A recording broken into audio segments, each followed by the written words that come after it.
নমস্কার। কবিগুরু রবীন্দ্রনাথ ঠাকুরের প্রশ্ন। ভগবান, তুমি যুগে যুগে দূত পাঠায়েছ বারে বারে দয়াহীন সংসারে।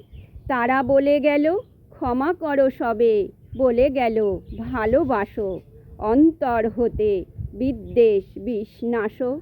বরণীয় তারা, স্মরণীয় তারা, তবুও বাহির দ্বারে আজি দুর্দিনে ফিরানু তাদের ব্যর্থ নমস্কারে।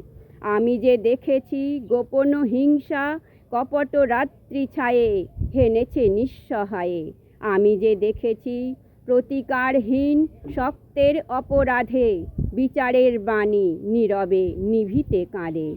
আমি যে দেখিনু তরুণ বালক উন্মাদ হয়ে ছুটে কি যন্ত্রণায় মরেছে পাথরে নিষ্ফল মাথা কুটে। কণ্ঠ আমার রুদ্ধ আজিকে বাঁশি সঙ্গীত হারা অমাবস্যার কারা। লুপ্ত করেছে আমার ভুবন দুঃস্বপনেরও তলে। তাই তো তোমায় শুধাই অশ্রু জলে। যাহারা তোমার বিষাইছে বায়ু, নিভাইছে তব আলো, তুমি কি তাদের ক্ষমা করিয়াছ? তুমি কি বেসেছ ভালো?